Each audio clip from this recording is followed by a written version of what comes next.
So out of all of the new release announcements this year so far, this is one of the ones that I've been most excited for. It's the brand new YSL Eau de Parfum Intense.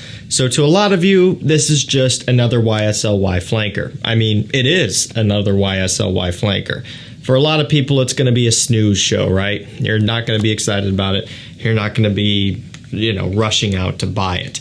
Personally, I'm a big fan of the line. I love the Eau de Parfum. I think it's a fantastic all-around scent. I love the Le Parfum version as well. I thought that was also a really good release.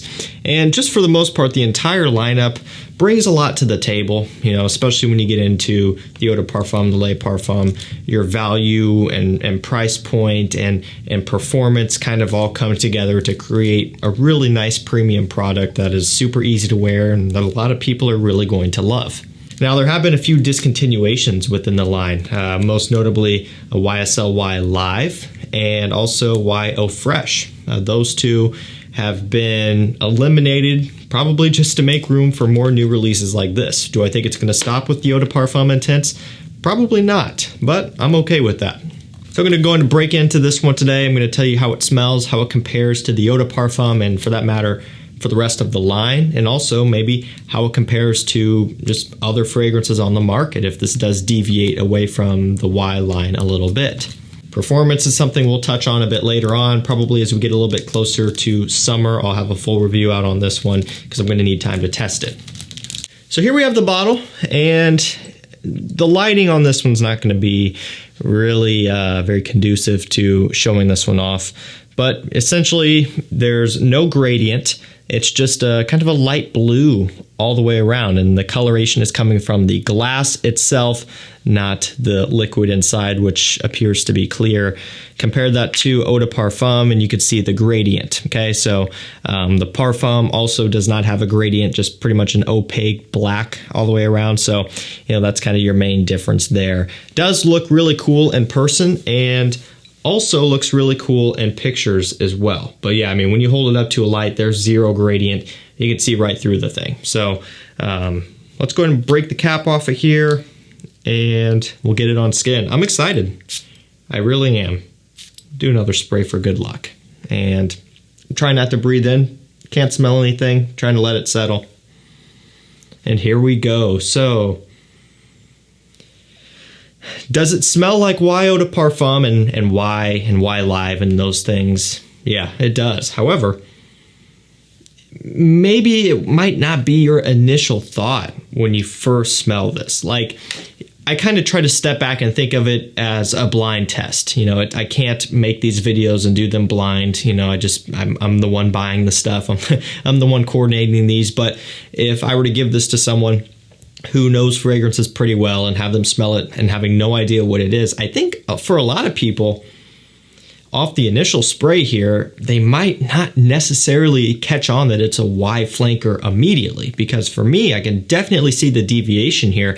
And what that is primarily is it's taking a step back from that overwhelmingly sweet apple opening that is pretty much a staple of Y Eau de Parfum, the Parfum, and even the original to some extent, right? It's kind of backing off on that. They're bumping up the aromatics here even more. So you guys know it's all about the sage, the apple, the lavender, and then the amberwood and that sort of thing, but that sweetness is kind of taking a step back. The aromatics are being brought forward even more here. Maybe even with a little bit more of a woodiness. One thing that is for certain is that you do still get that amberwood, ambroxan kind of blue smell. So that's not lost. And so for some people that sucks, that's bad news. For other people, that's okay. For me, I'm fine with that still maintaining in this smell because ultimately I think that's what this line is all about.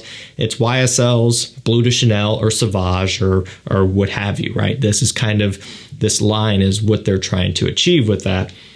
So you get that, but really what I like is that it loses a lot of that juvenile sweetness right off the rip, and it's continuing to stay away as it's now starting to settle down. You do get kind of almost a bit of a green smell out of this one as well. So it's aromatic, it's green, it's woody, a little bit spicy, but again, hardly any sweetness, at least when you put it up against something like the Eau de Parfum or the Le Parfum or Live or what have you. So let's take a look at the note breakdown here on this one. Up top, we have ginger, bergamot, and juniper berries. So again, it's important to note no apple. In the mid, we have sage, geranium, and lavender. And so definitely makes sense here. We'll just stop real quick before I continue with the fact that there is the exclusion of apple and kind of the introduction of a more bergamot accord, because it does open up brighter and a little bit fresher. But then immediately, a little bit of a ginger spice, the sage, the lavender coming into play immediately in the mid. And then that kind of green smell I was talking about, almost a very slight mintiness, would make sense because of the geranium here listed in the mid. Moving on to the base, we have vetiver, patchouli, and cedarwood. So it is cool to see a full note breakdown here for this one. I'm glad they didn't just give us 3. And of these notes, also in the base, the entire base note for me is something that I'm picking up on here to some extent. Definitely a vetiver, more of the kind of a heavier variety of vetiver. It's not super soapy and clean. The patchouli, the cedarwood combination, also giving it a little bit more depth, a little bit more richness down below here as it's settling down. I think the best way you could describe this one, if you just wanted to make it very simple and just in a sentence, it's more grown up than all of the others. Even the Le Parfum, which I've raved on about a ton, the Le Parfum compared to the Eau de Parfum is going to be a little bit more refined as well. This one, even more mature than all of the others. However, that does come with a catch. It does deviate a bit more from the line than maybe some would expect or maybe some would want. And so that's something where, depending on what you're after, you will have to decide if that's something that sounds good to you or not. Personally, I could see this being something that I would gravitate towards in different situations than I would the Eau de Parfum. One other thing that's notable is that a lot of people struggle with the Eau de Parfum, the Le Parfum in the summertime, when it's really warm outside because of that sweetness. I think that this here would offer maybe something that you could throw in its place. I mean, sure, you look at the notes and you see the heavier notes, the woods, the patchouli, right? People are probably thinking, oh, this can't be a summer scent either. There's bergamot up top and that's about it. Maybe some geranium, but everything else is aromatics and woods. But when you actually smell this, it does have an overwhelmingly very cooling, kind of refreshing smell to it. A ton of that amberwood, ambroxan, even though officially they don't have it listed off here. Very much do get it. And it's just, again, I want to reemphasize the word refreshing. I mean, there's a mintiness, like a green, cooling aspect that you get when you smell this, to the point where you can feel it in your nose. It's got that type of thing going on. And Eau de Parfum and Le Parfum and even the Eau de Toilette does lack that. So in some instances, this might be a pretty decent summertime flanker. Now, it's not going to be as fresh as something like Y Eau Fresh, and it does variate from Y Eau de Toilette. That one is much brighter overall. This one's a little bit more muted in terms of all the aromatics going on in the woods, but I still do think this could be something that could be pulled off with relative ease in the summertime. I wear Eau de Parfum and Le Parfum in the summertime all the time when it's hot outside, and I have no issues with it. I enjoy it. So this one would be a walk in the park, in my opinion.